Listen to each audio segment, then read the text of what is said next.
The Soviet System or the Dictatorship of the Proletariat by Rudolf.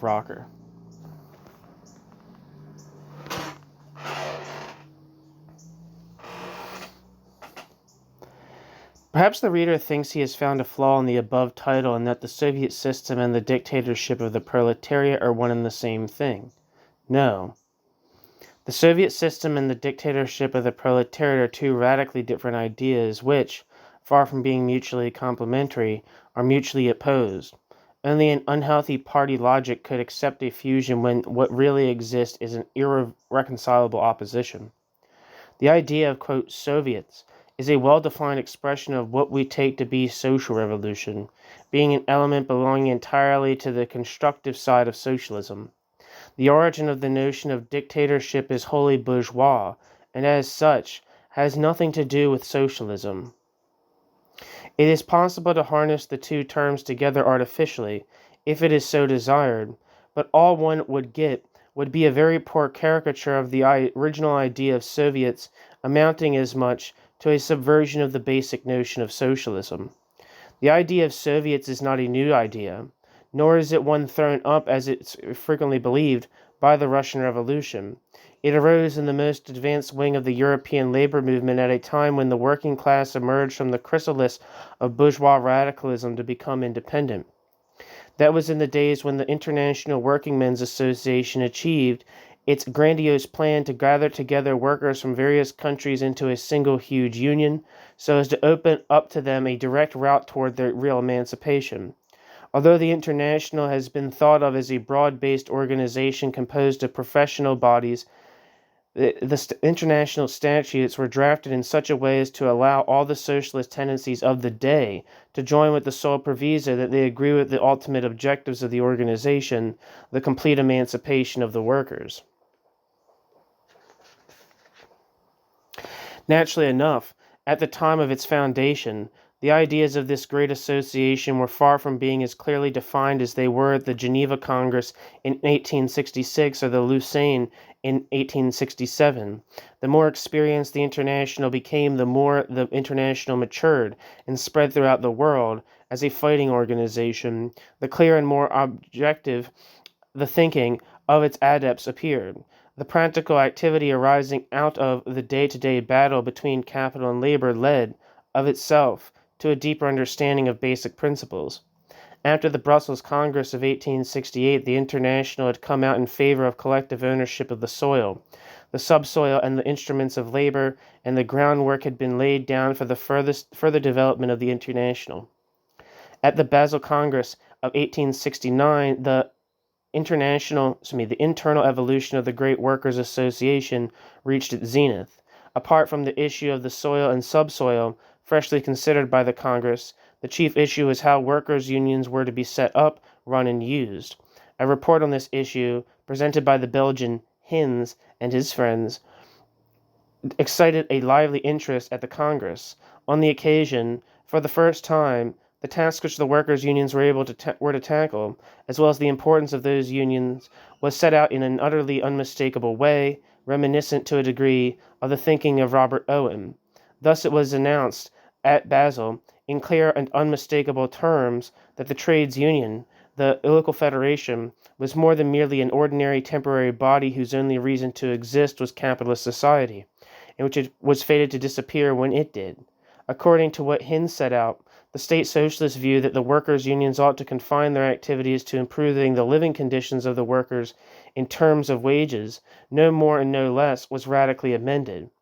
The report by Hinz and his friends shows how the workers' organizations for the economic struggle can be regarded as cells of the socialist society of the future, and that the International's task is to educate these local organizations to equip them to carry out their historic mission. Indeed, the Congress did adopt the Belgian view, but we know today that many delegates, especially those from the German labor organizations, never had any wish to put the resolution into practice within the bounds of their influence. The bound of their influence. After the Basel Congress, and especially after the War of 1870, which thrust the European social movements along quite a different route, it became obvious that there were two tendencies inside the International, tendencies so irreconcilably opposed to one another that this opposition went as far as a split. Later, an attempt was made to reduce their disagreements to the level of a personal squabble between Mikhail Bakunin and Karl Marx with his general counsel in London. There could not be a more mistaken, groundless account than this one, which is based on utter ignorance of the facts. Of course, personal considerations did have a role to play in these clashes, as they usually do in such situations. In any event, it was Marx and Engels who resorted to every conceivable impropriety in their attacks on Bakunin. As a matter of fact, Karl Marx's biographer, the author Franz Mehring, was unable to keep silent on this fact, since, basically, it was not a question of vain, silly squabbling, but of a clash between two ideological outlooks, which did and do have a certain natural importance. In the Latin countries, where the International found its principal support, the workers were active through their organizations of economic struggle. To their eyes, the state was the political agent and defender of the possessing classes. And this being the case, the seizure of political power was not to be pursued in any guise, for it was nothing other than a prelude to a new tyranny and a survival of exploitation.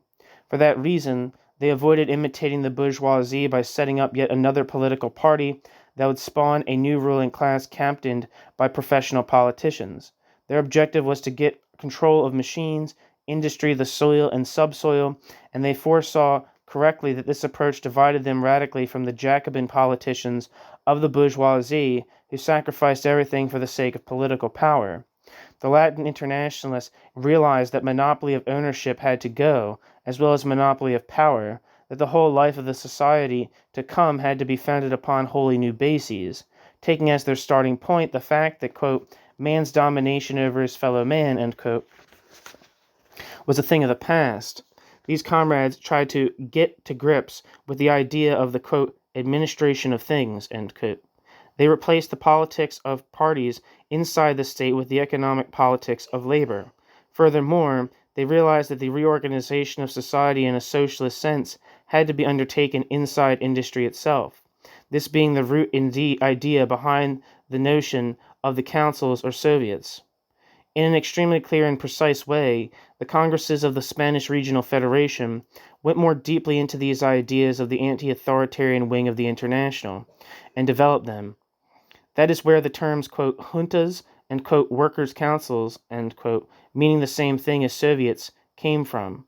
The libertarian socialists of the First International realized full well that socialism cannot be decreed by a government, but has to grow organically from the bottom up. They understood also that it was for the workers alone to undertake the organization of labor and production, and similarly, distribution for equal consumption. This was the overriding idea which they have opposed to the state socialism of parliamentary politicians. As the years have passed, and even today, the labor movement of these Latin countries has undergone savage persecutions. The bloody policy can be traced back to the repression of the Paris Commune of 1871. Later, reactionary excesses of that sort spread to Spain and Italy. As a result, the idea of, quote, councils, end quote, has receded into the background. Since all open propaganda was suppressed and in the clandestine movements the workers' organizations had to set up, militants were constrained to deploy all their energies, all their resources, to fighting the reaction and defending its victims. New section: Revolutionary Syndicalism and the Idea of Councils.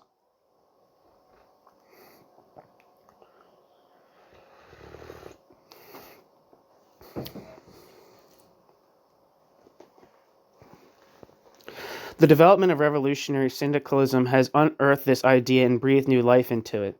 During the most active period of French revolutionary syndicalism between 1900 and 1907, the council's idea was pursued in its most comprehensive, well-defined form. A glance at the writings of Puget, Griffules, Manat,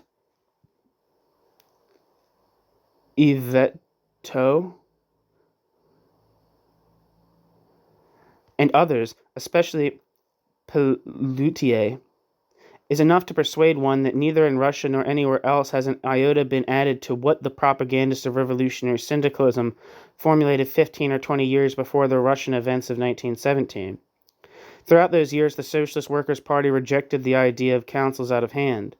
Most of those who today are advocates of the idea of Soviets, especially in Germany, scorned it yesterday as some, quote, new utopia, end quote.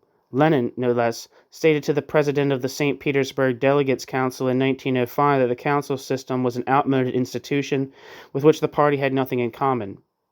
And so this notion of councils, the credit for which is due to the revolutionary syndicalists, marks the most important point and constitutes the keystone of the international labor movement, thanks to which we shall be permitted to add that the council system is the only institution likely to lead to socialism becoming a reality, since any other path will be a mistaken one. Quote, utopia, end quote, has won over, quote, scientificism.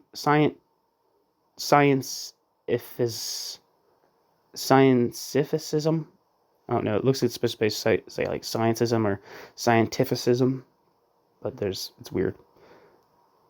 Anyway.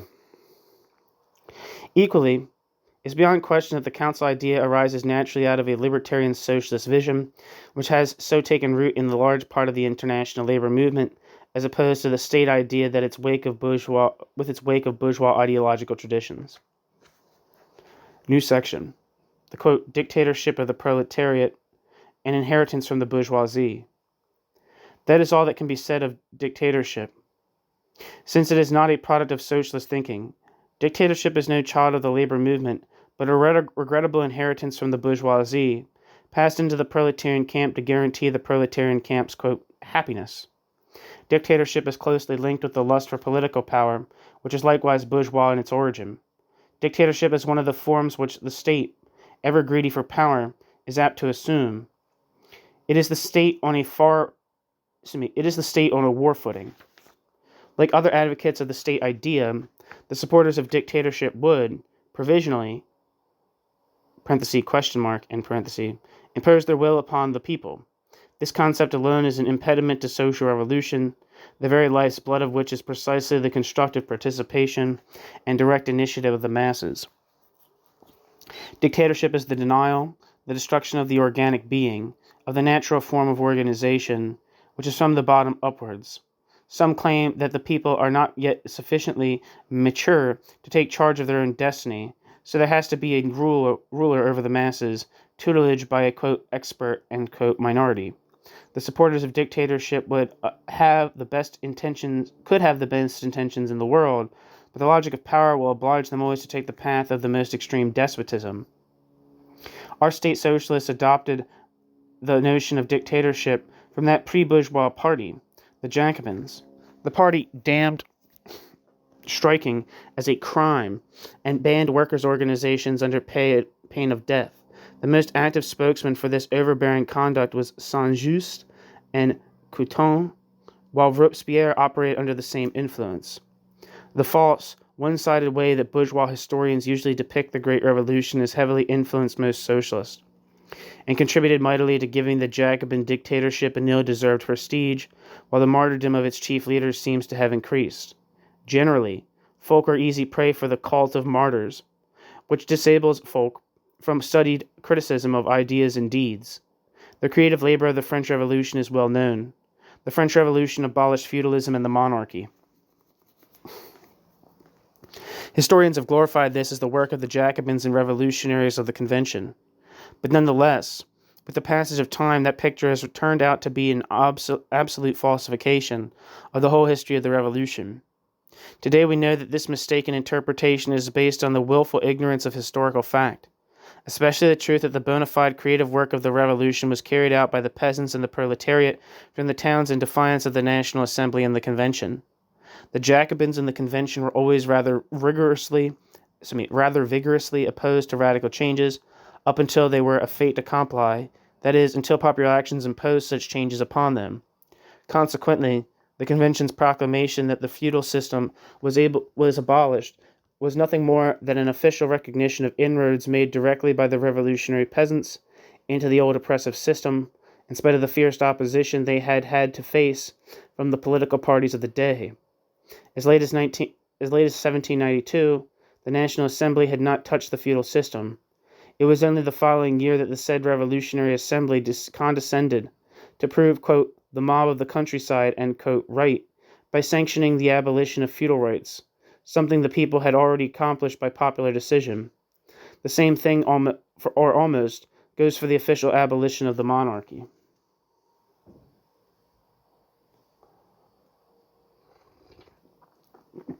New section.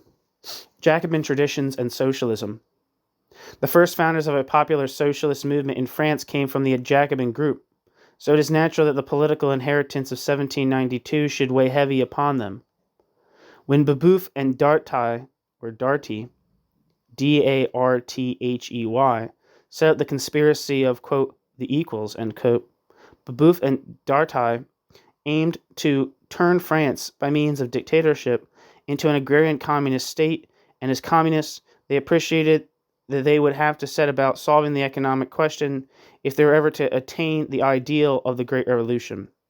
But as Jacobins, the quote equals, believed, the quote equals, could attain their objective by reinforcing the state, conferring vast powers on the state. With the Jacobins, belief in the omnipotence of the state reached the belief in the omnipotence of the state's acme, and so thoroughly permeated the Jacobins.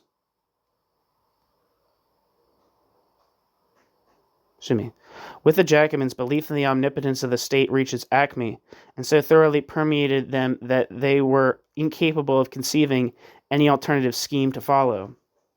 Half dead, Babeuf and Darty, I'm not sure, were dragged to the guillotine, but their ideas lived on among the people, taking refuge in secret societies like the, quote, egalitarians, end quote, during the reign of Louis Philippe. Men like Barbe and Blanqui worked along the same lines, fighting for a dictatorship of the proletariat designed to make the aims of the communists a reality.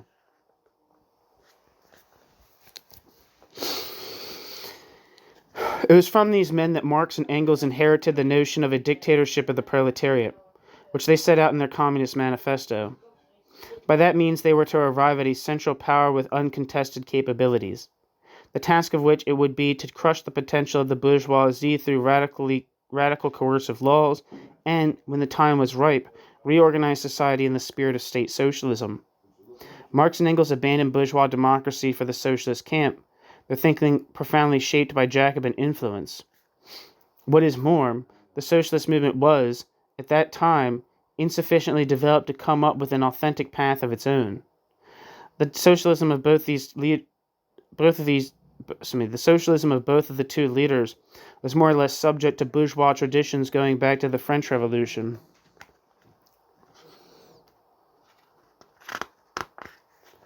New section. Everything for the councils.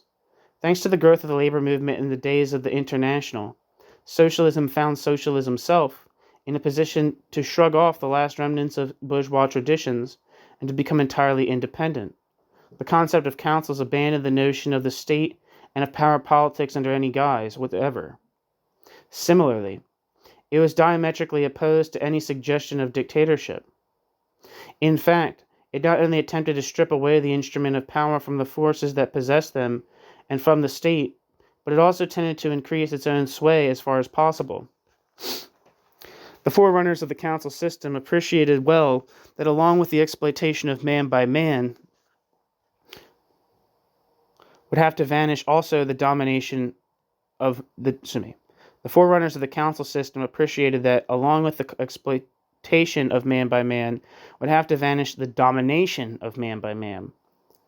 The forerunners of the council system realized that the state, being the organized power of the ruling class, cannot be transformed into an instrument for the emancipation of labor. Likewise, it was their view that the primary task of the social revolution has to be the demolition of the old power structure, to remove the possibility of any new form of exploitation and retreat. Let alone object that the, quote, dictatorship of the proletariat, end quote, cannot be compared to run-of-the-mill dictatorship because it is the dictatorship of a class. Dictatorship of a class cannot exist as such, for it ends up, in the last analysis, as being the dictatorship of a given party, which arrogates to itself the right to speak for that class. Thus, the liberal bourgeoisie, in their fight against despotism, used to speak in the name of the, quote, people, end quote. In parties which have never enjoyed the use of power, the lust for power or the desire to wield it assumes an extremely dangerous form.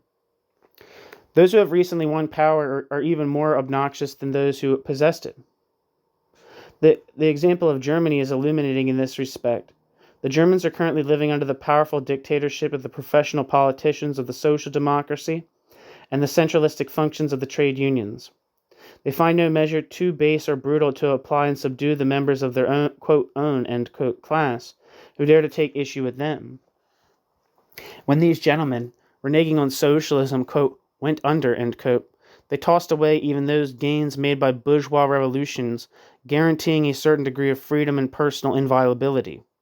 What's more, they have also fathered the most horrendous police system, going so far as to arrest anyone who is ungrateful to the authorities and rendering him harmless for a time at least.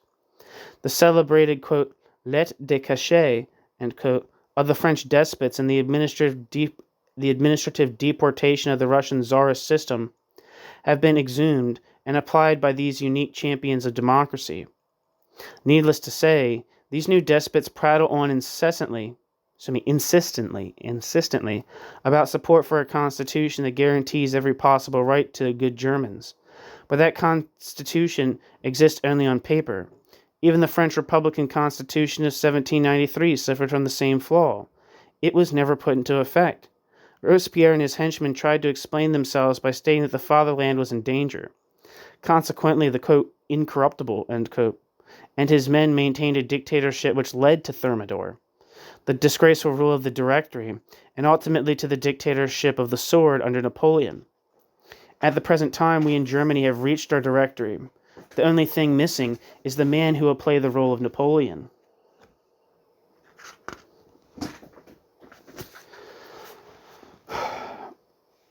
We already know that a revolution cannot be made with rose water, and we know too that the owning classes will never yield up their privileges spontaneously.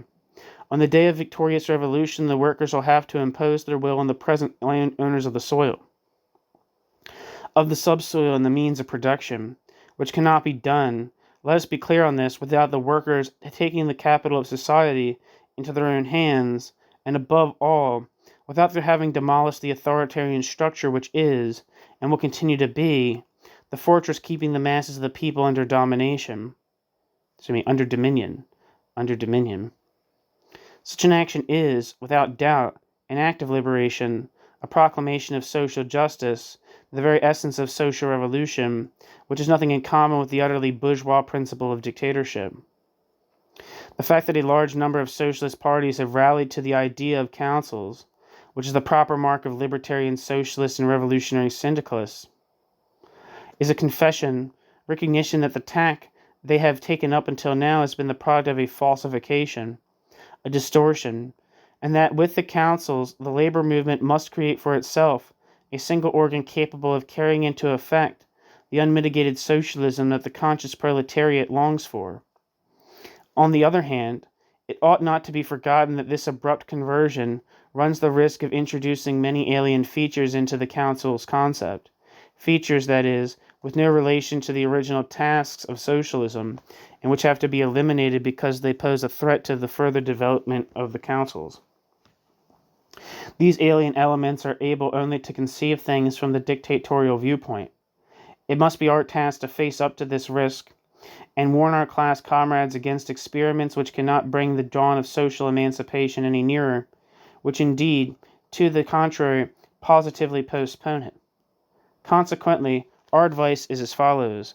Everything for the councils or Soviets, no power above the councils or Soviets, a slogan which at the same time will be that of the social revolutionary. The end. Thanks for listening.